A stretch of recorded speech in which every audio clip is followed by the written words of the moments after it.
Hi. രാവിലെ എഴുന്നേറ്റ് first ഞാൻ ചെയ്യേണ്ടത് ഇതാണ്. കടയിലേക്ക് സ്നാക്സിന് വേണ്ട മാവുകൾ സെപ്പറേറ്റായിട്ട് കുഴച്ച് വെക്കണം. ഒന്ന് ഈസ്റ്റ് ഇട്ടതും പിന്നെ ഒന്ന് സാദാ. പിന്നെ ആ സമയം തന്നെ ചാളയുണ്ട് എടുത്ത് വെള്ളത്തിലിട്ടു. അപ്പം അത് കുഴച്ച് വെച്ചു. എൻ്റെ കൈ ഇങ്ങനെ ഇരിക്കുന്നത് ഞാൻ മാവ് കുഴച്ചുകൊണ്ടിരിക്കുന്നതിൻ്റെ ഇടയിൽ തന്നെ ചോറ് ആവിയിട്ടാൻ വെച്ചു, മുട്ട പുഴുങ്ങാൻ വെച്ചു. ഇതെല്ലാം കടയിലേക്കുള്ളതാണ്. ഞാൻ ഓർത്തിരിക്കുന്ന ഓരോ ദിവസം ഇതിൻ്റെ ഓരോന്നിൻ്റെ റെസിപ്പീസ് ഇടാമെന്ന് ഓർത്തുകൊണ്ടാണ്. പിന്നെ ഞാൻ വിചാരിച്ചു മീൻകറി ചാള ചെമ്മിപ്പുളി ഇട്ട് വെച്ചത്. ചാള ചെമ്മിപ്പുളി ഇട്ട് വെച്ചു, ചെമ്മീനും അച്ചിങ്ങയും കൂടി ഉലർത്തുകയും ചെയ്തു. ഇതായിരുന്നു. പിന്നെ ചാള വറുത്തായിരുന്നു. എല്ലാത്തിൻ്റെയും വീഡിയോ എടുക്കണം എന്ന് ഓർത്തു. ഉച്ചയ്ക്ക് ഫുഡ് കഴിച്ച് കഴിഞ്ഞപ്പോഴാണ് അയ്യോ ഇത് വീഡിയോ എടുത്തില്ലല്ലോ എന്ന് ഓർക്കണം. പിന്നെ ബാക്കി ഇരുന്നേച്ചുകൊണ്ട് ഞാൻ വീഡിയോ എടുത്താണ്. പിന്നെ ഞാൻ ഇന്ന് കടയിലേക്ക് വേറൊരു സാധനം ഉണ്ടാക്കിയിരുന്നു. മക്രോണി എഗ്ഗ് ഇട്ട് ചിക്കി വറുത്തു.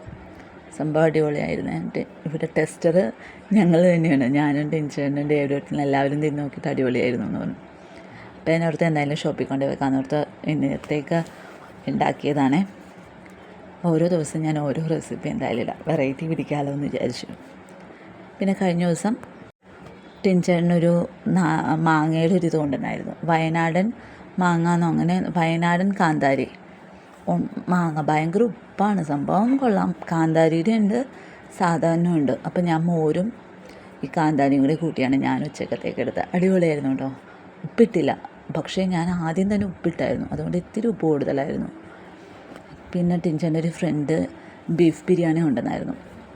ചമ്മന്തിയും സലാസും എല്ലാം ഉണ്ടായിരുന്നു. അടിപൊളി എന്ന് പറഞ്ഞാൽ സൂപ്പറായിരുന്നു. ഞങ്ങൾ ഉച്ചക്ക് കഴിച്ചു. ബാക്കി ഉണ്ടായത് ഉച്ചക്ക് പിള്ളേരുണ്ടായിരുന്നില്ല, അപ്പോൾ അവർക്ക് വെച്ചു. അപ്പോൾ രാത്രി അവർക്ക് അതാ കൊടുത്തത്. അപ്പോൾ ഒന്ന് പോസ്റ്റ് ചെയ്യാൻ പറഞ്ഞപ്പോൾ ഡേവിഡ് കുട്ടൻ്റെ ആക്ഷൻസാണ് ഇത്. അവന് ബിരിയാണി എപ്പോൾ കൊടുത്താലും കഴിച്ചോളും. ഡാമിക്കുട്ടനാണ് പിന്നെയും കഴിക്കാൻ ഇത്തിരി മടിയുള്ള കൂട്ടത്തിൽ. അവന് ബിരിയാണിയുടെ കൂടെ സല്ലാസ് മതി. അപ്പം അതൊക്കെ കഴിഞ്ഞു. രാത്രി ഞാൻ എല്ലാ പണിയും കഴിഞ്ഞിട്ടാണ് എല്ലാം ഒരു 8:30 ആകുമ്പോൾ ഇനി പ്രാർത്ഥനയിലാണ്. അതുകൊണ്ട് 8 മണിയാകുമ്പോൾ ഫുഡ് കൊടുക്കും. ട്യൂഷൻ കഴിഞ്ഞ് വന്നത് 7-7:15 പിന്നെ കുറച്ച് നേരം ടി വി ഒക്കെ കണ്ട് ഫുഡൊക്കെ കഴിച്ച് 8:30 ആകുമ്പോൾ പ്രാർത്ഥന ചെല്ലണം. പിന്നെ എല്ലാം കഴിഞ്ഞ് ഞാൻ രാത്രി ആകുമ്പോഴാണ് മെഷീനത്തിൽ അലക്കാനിടാം. അപ്പോൾ അതും കഴിഞ്ഞ് ഞാനങ്ങ് പോയി കിടക്കും.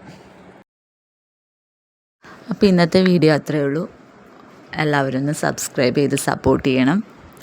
അപ്പോൾ അത്രയേ ഉള്ളൂ. കമൻറ്റും ചെയ്യണേ. Bye bye.